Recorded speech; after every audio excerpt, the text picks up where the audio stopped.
Olá, eu sou Magnólia Costa, crítica de arte. Bem-vindas e bem-vindos ao MAM, aos cursos online do Museu de Arte Moderna de São Paulo.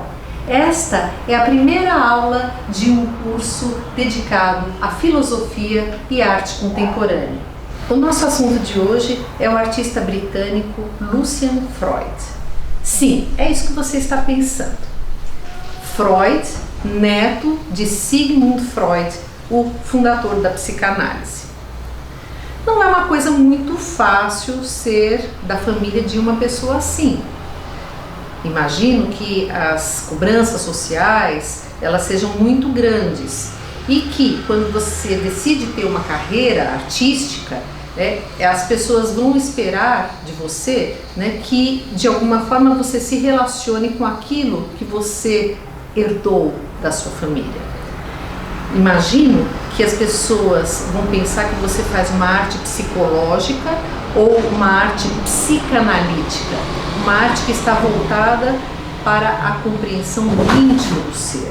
Na história da filosofia, quando a gente pensa em existência ou em consciência, a gente pensa no início da era moderna, quando um filósofo chamado René Descartes, um filósofo francês, inaugurou a filosofia da consciência, com o célebre penso, logo existo.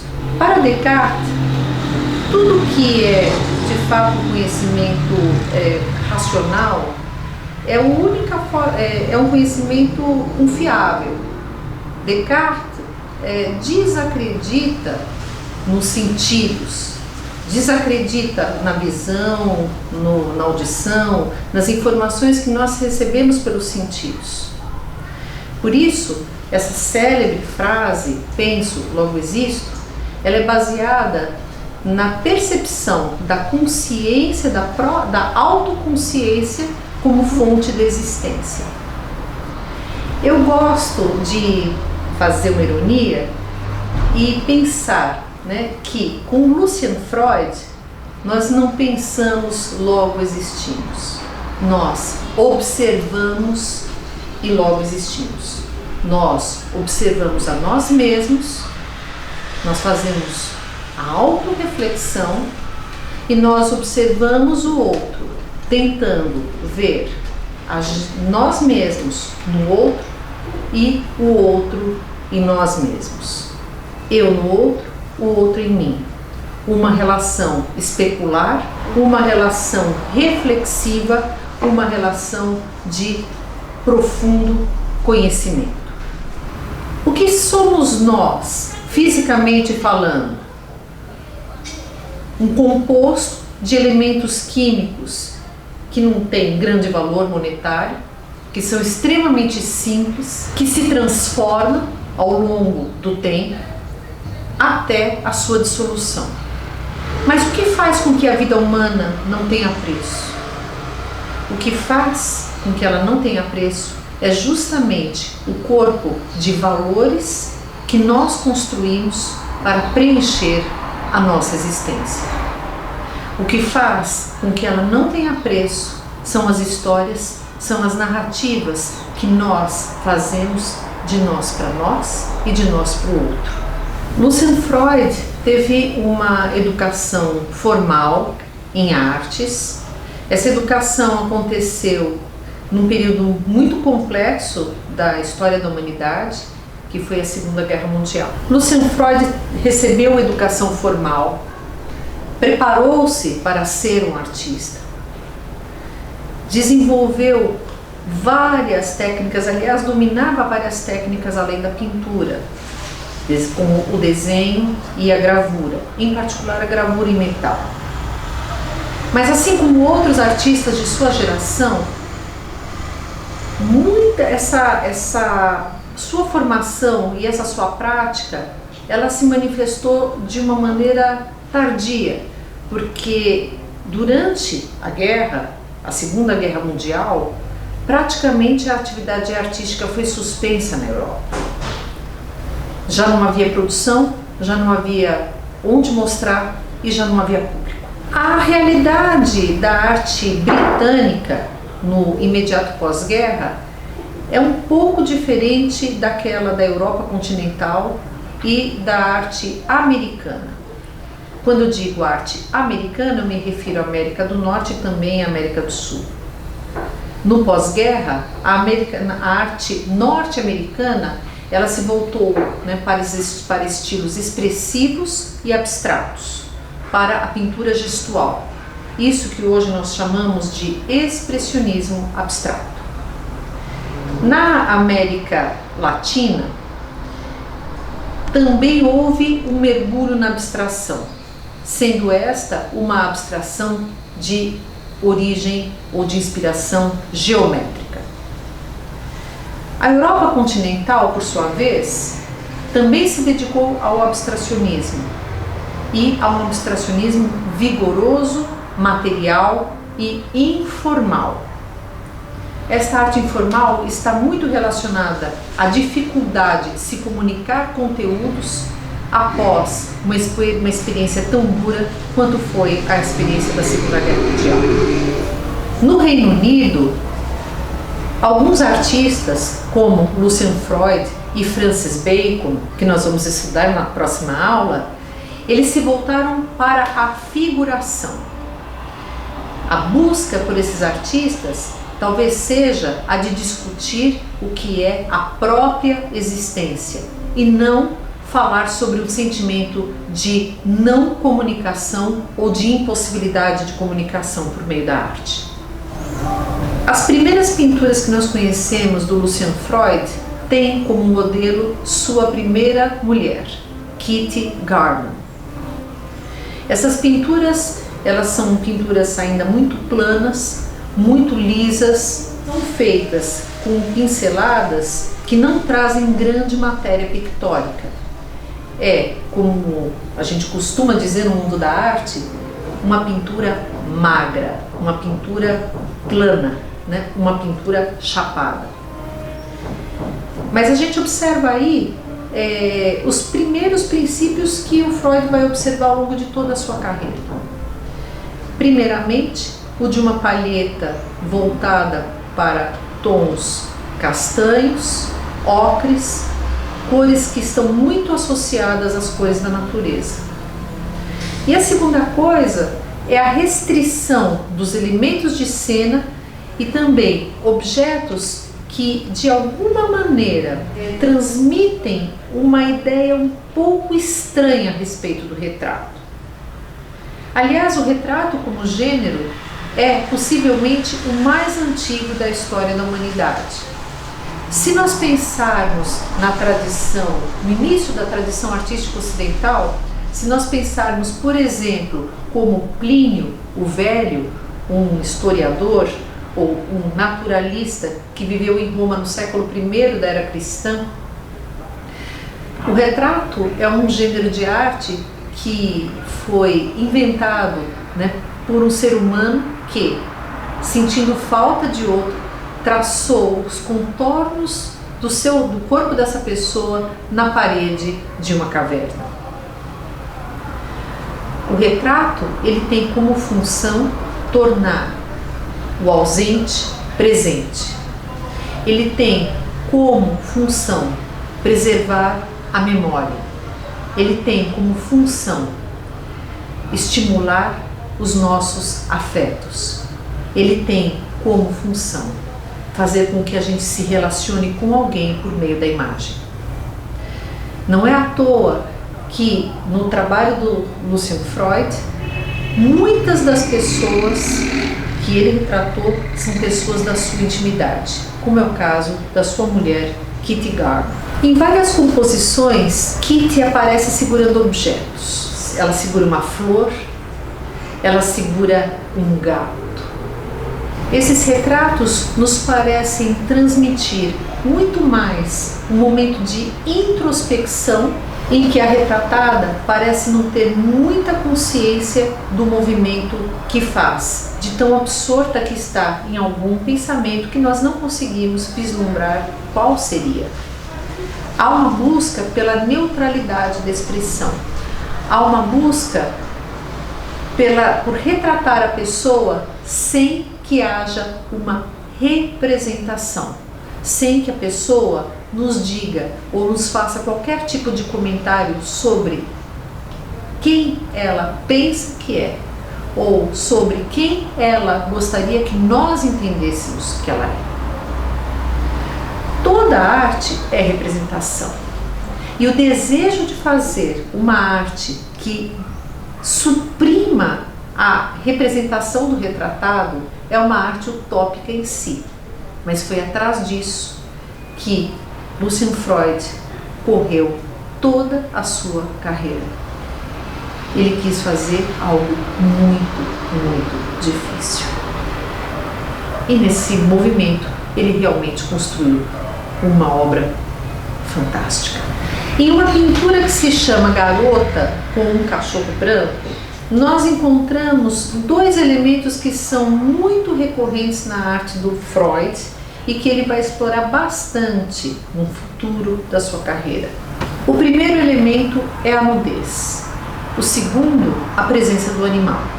Esses dois elementos estão profundamente associados à ideia de fazer uma arte em que não haja uma representação, ou seja, uma arte na qual o modelo não representa nada e nem a si mesmo.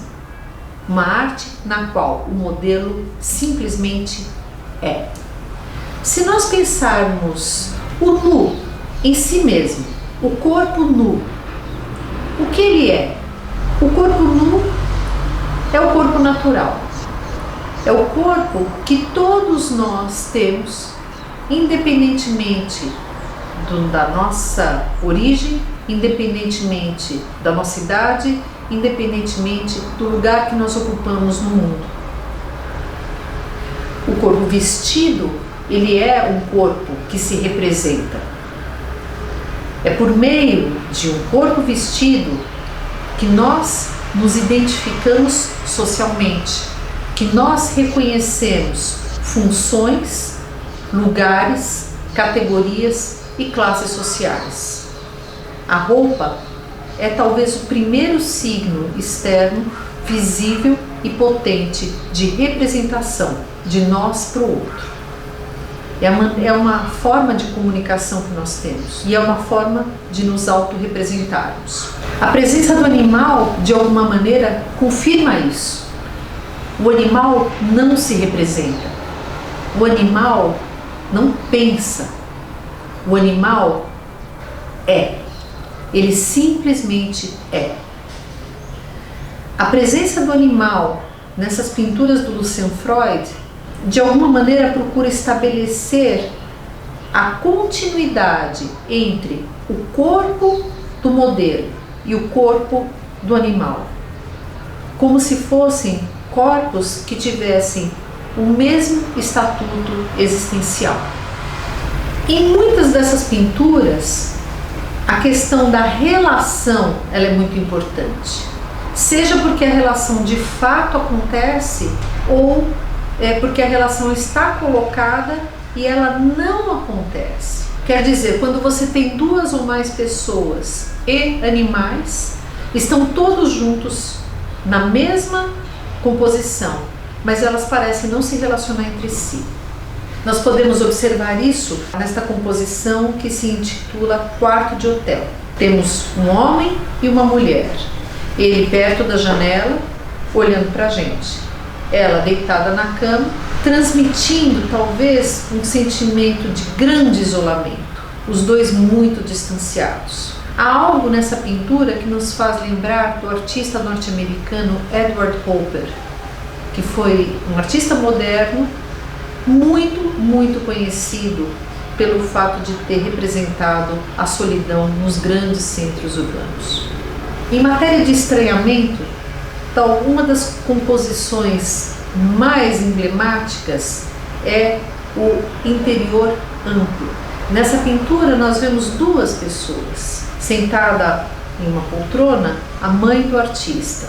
Embaixo dessa poltrona nós temos um cadinho e um almofariz, Objetos que aparentemente não têm nenhum significado na composição, mas que podem desempenhar nela uma função simbólica.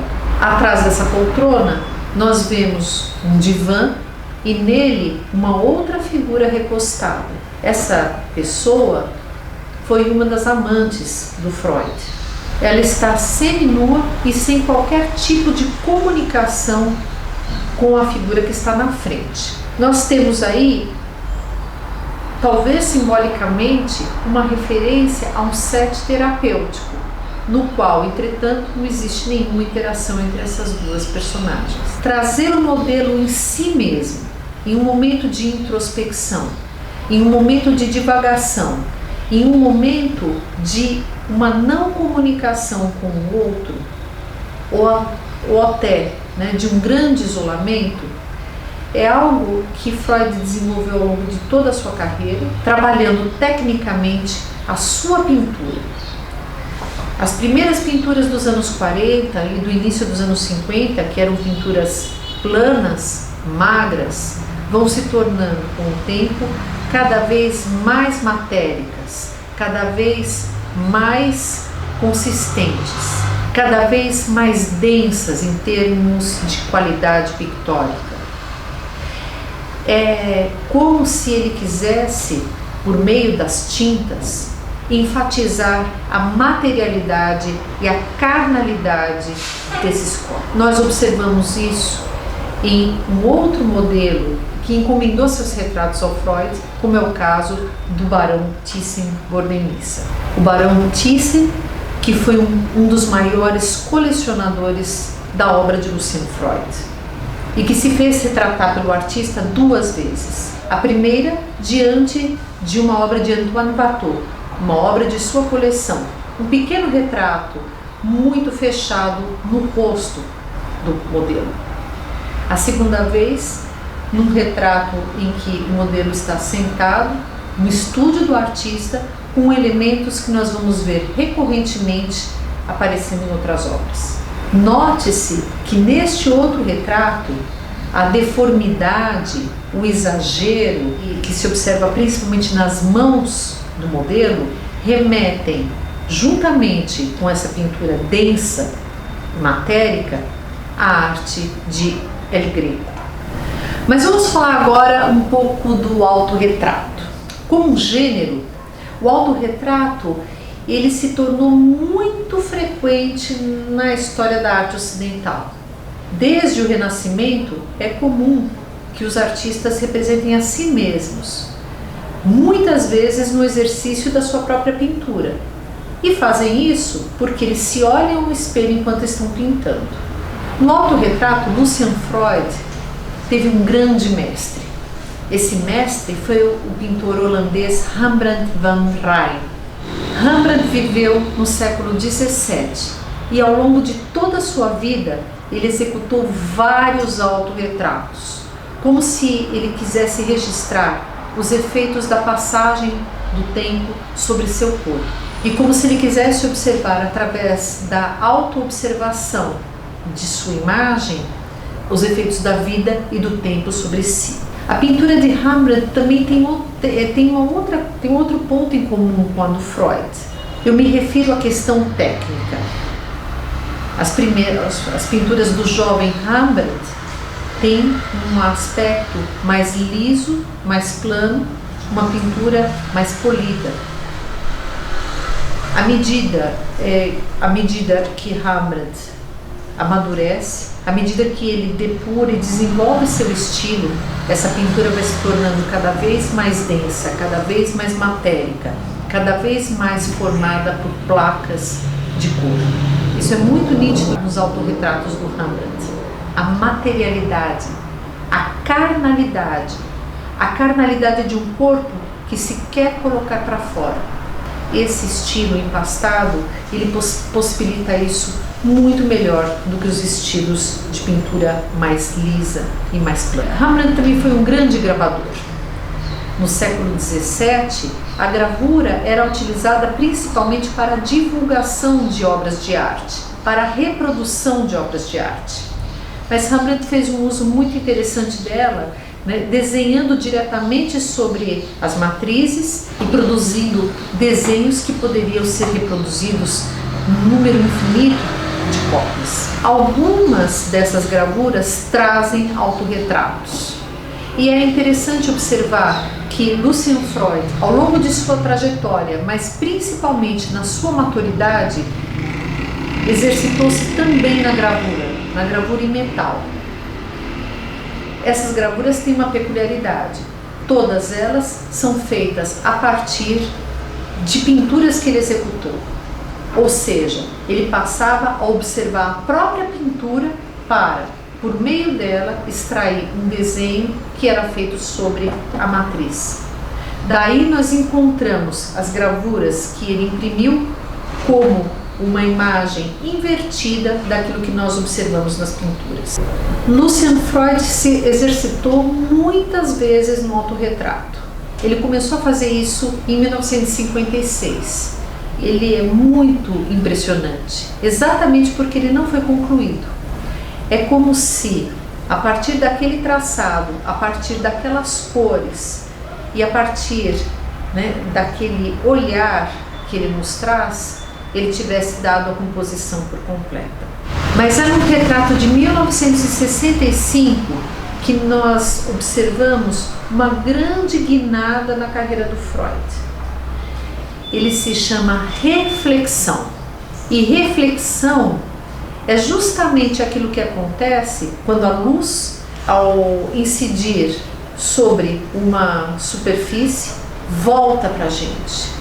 É exatamente aquilo que acontece quando, como eu mencionei há pouco, René Descartes fala sobre tomar consciência de si mesmo, o movimento de voltar-se para si mesmo, o movimento, né, de mergulhar em si e de receber de volta o que esse mergulho oferece. Isto é a reflexão. Este é o grande meio que nos possibilita o autoconhecimento.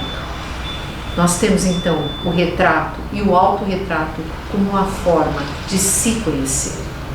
Para alguns artistas contemporâneos, o autorretrato muitas vezes é produzido a partir da observação de uma fotografia, ou seja, de uma imagem que foi refletida em uma superfície e captada por uma câmera. Neste caso, Freud observa a si mesmo a partir de um ponto de vista alto em relação à superfície refletora. Há como um espelho no chão e ele se olha de cima para baixo, o que torna esse corpo muito grande, o que torna esse corpo talvez muito potente, sobretudo em comparação com as crianças que nós observamos no canto inferior direito da composição, que são muito pequenas, que olham diretamente para nós e que aparentemente não fazem parte da cena em que ele próprio se representa. O estranhamento da composição aumenta quando nós observamos que a escolha do ponto de vista permite figurar o teto e nele uma luz que seria quase que uma luz de observação ou uma luz de concentração em cima de um único ponto focal. Essa luz é muito comum em cima de mesas de bilhar ou de qualquer outro tipo de superfície onde é necessário concentrar a luz. É também muito comum em situações ou em salas de interrogatório. É interessante que essa luz fria, que vem de cima para baixo, além de projetar sombras que deixam o aspecto das pessoas um pouco mais tenebroso, ela nos transmite uma ideia muito mais de investigação, muito mais uma ideia de especulação sobre o próprio modelo. Isso a gente observa nesse autorretrato do Freud de 1985. Essa iluminação de cima para baixo, além de emprestar à composição um aspecto sombrio e de nos transmitir a ideia, né, de um interrogatório ou de uma observação quase agressiva, nos lembra bastante a maneira como Rembrandt iluminava suas cenas e, em particular, os autorretratos. Nós observamos essa mesma forma de iluminar uma cena a partir de uma gravura que o Freud desenvolveu de um dos seus mais importantes autorretratos. Um outro autorretrato que leva o título de Reflexão mostra Freud, em 1993, um homem idoso, nu, calçando botas. Estranho, tenebroso, angustiado, terrível. Um pintor mostrando-se no auge da sua maturidade, analisando a vida que levou até aquele momento, usando a pintura como uma forma de autoconhecimento. Essa autopercepção de um corpo que se degrada, de um corpo que se transforma na velhice, de uma visão, uma autopercepção sem qualquer autopiedade, ela é corroborada uma fotografia feita por David Dawson, que foi assistente do Freud e que é também artista. Nessa imagem, nós vemos o Freud trabalhando no seu estúdio, um estúdio recoberto de tintas. Essas tintas, essas camadas de cor, elas nos dão um indício de como ele costumava executar suas obras. A técnica do empastamento ele desenvolvia de maneira muito lenta. A cada pincelada que era feita na tela, ele limpava o pincel e limpava nas superfícies de tecido ou das paredes do seu estúdio. Esse método de execução dava muita lentidão ao ato de pintar. E era comum que Freud, para executar um retrato, para executar qualquer composição, exigisse sempre a presença do modelo, uma observação constante. Essa observação constante e lenta poderia durar horas, muitas horas, poderia envolver muitas sessões. Algumas das composições que o Freud executou exigiu dos seus modelos uma disposição de 5.000 horas de pose. Como as sessões em presença do modelo são longas, algumas composições são de pequeno formato. Há muitas explicações para isso. A disponibilidade a disponibilidade de tempo do modelo, ou a própria relação, né, do artista com essa pessoa. O retrato que Freud executou do artista britânico David Hockney, né, mostra isso. Não é um retrato de grandes dimensões, mas nós observamos que ele colocou toda a sua energia na figuração do rosto do artista. O longo tempo de observação necessário à execução de um retrato fez com que as sessões de pose de uma modelo famosa, como a rainha Elizabeth II, fossem bastante restritas. Isso levou à confecção de um retrato que se limita à face da modelo e no qual o elemento que a identifica pela sua posição, a coroa, é bastante recortado também. Mal nós conseguimos identificar que se trata de uma coroa. É como se ele fosse de fato um objeto estranho, um objeto bizarro na cena. Esse retrato, ele talvez não seja tão importante, né, pelo que ele é como pintura. Ele talvez seja muito mais importante pela relação que se estabelece, né, com uma pessoa que na sociedade britânica é entendida como mais do que uma pessoa. Ela própria é a representação do Estado. Não deixa de ser curioso que um artista, né, que busca por meio do retrato trazer o ser e não a representação do ser, se veja na dificuldade de retratar uma pessoa que é ela própria pura representação. Freud era, entre outras coisas, apaixonado por cavalos. Ele próprio foi um jogador inveterado. E como um jogador inveterado, empregou grande parte de sua fortuna em apostas. Endividou-se muito por isso e viveu uma vida bastante complexa e bastante privada em função desse vício. Nessa imagem, captada pelo seu assistente David Dawson, nós vemos Freud junto de um desses animais de corrida, pelos quais ele nutria um carinho muito especial. Ele próprio praticou o hipismo e tinha uma relação muito íntima com os cavalos. É interessante observar que entre uma pessoa e um cavalo se estabelece uma relação de quase simbiose. O cavalo deve ser uma extensão do corpo da pessoa. Há entre esses dois corpos uma relação de confiança e intimidade muito profunda. A relação de confiança, a relação de intimidade também é observada entre os cães e seus donos.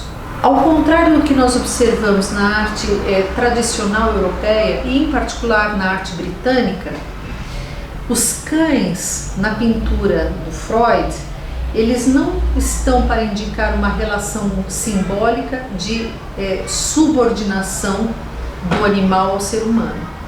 Tampouco para indicar o poder de um homem sobre sua propriedade, de um homem sobre sua esposa, ou ainda a submissão de uma mulher ao seu marido por meio de um animal de estimação dócil e pequeno.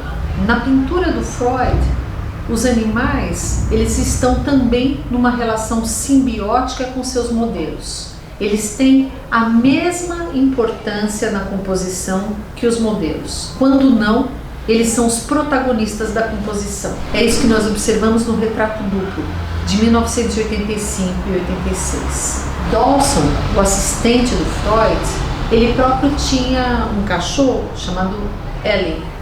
E o Ellie foi protagonista de muitas pinturas em que Dawson era o principal modelo.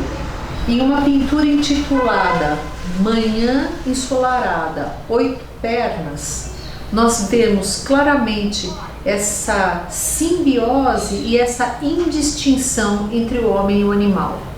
Todos estão juntos, todos são carne e só carne. É disso que se trata. Outro elemento recorrente no setting são poltronas e sofás.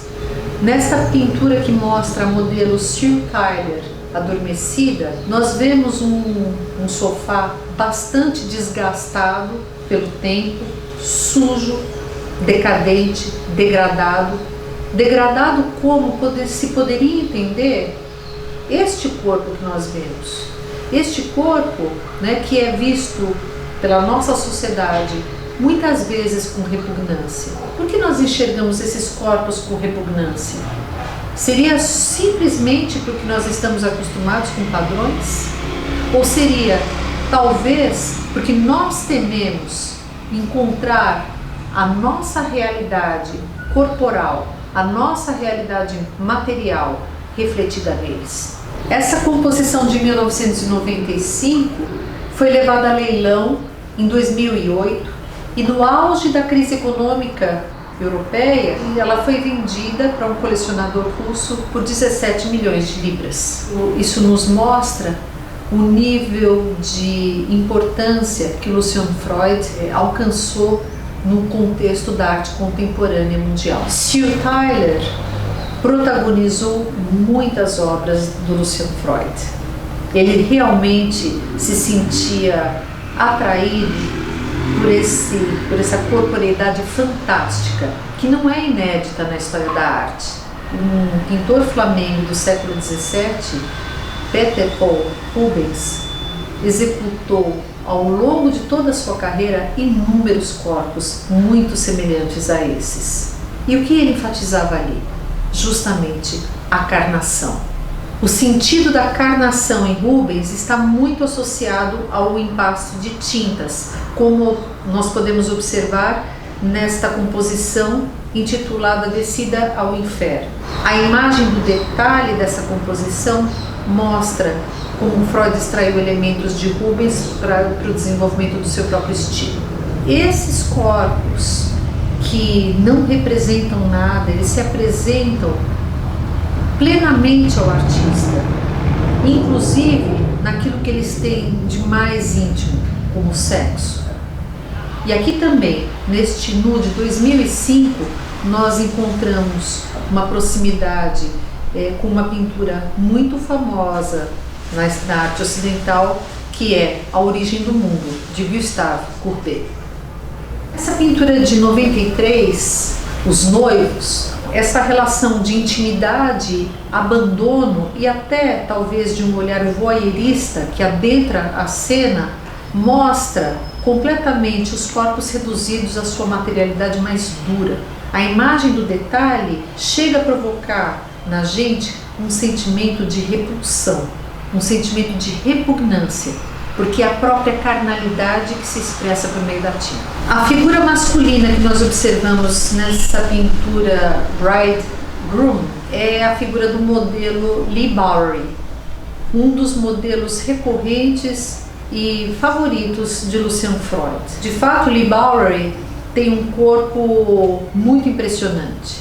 A relação entre a cabeça e o corpo, e principalmente o formato da cabeça, interessavam bastante Lucian Freud. Também numa fotografia tomada por David Dawson, que mostra Freud e Bowery no estúdio, organizando uma composição numa clara referência à pintura de Gustave Courbet, um trabalho de 1855 que se intitula No Interior do Meu Ateliê. Referências à história da arte, como nós vimos, são recorrentes no trabalho de Freud. Nessa pintura em que Leigh Bowery é retratado de costas, nós temos uma referência direta de uma pintura famosíssima de Jean-Dominique Ingres, intitulada A Banhista Valpinson. É muito forte na arte contemporânea a ideia de remeter à sua própria tradição. É muito forte na arte contemporânea remeter à própria arte. Freud, como um artista contemporâneo, não poderia deixar de fazer isso. As imagens que nós temos no processo de produção dessas obras, elas também são referências importantes de como o artista cria. E aqui, mais uma vez, nós encontramos uma referência a um escultor chamado Rodin. Auguste Rodin e depois dele Constantin Brancusi fotografaram seu ateliê muitas e muitas vezes, como se essa fosse uma oportunidade que eles tinham para que as outras pessoas conhecessem seu método de trabalho. Acredito que com Lucian Freud não foi diferente. Ele que buscou mostrar as pessoas como elas são. Ele que buscou representar o ser e não a sua representação. Deixou para a gente, por meio dessas imagens, uma forma de nós entendermos a maneira como ele trabalhava e a maneira como ele buscava representar o seu trabalho, mas não a si mesmo. Muito obrigada. Foi ótimo ter conosco. Agradeço.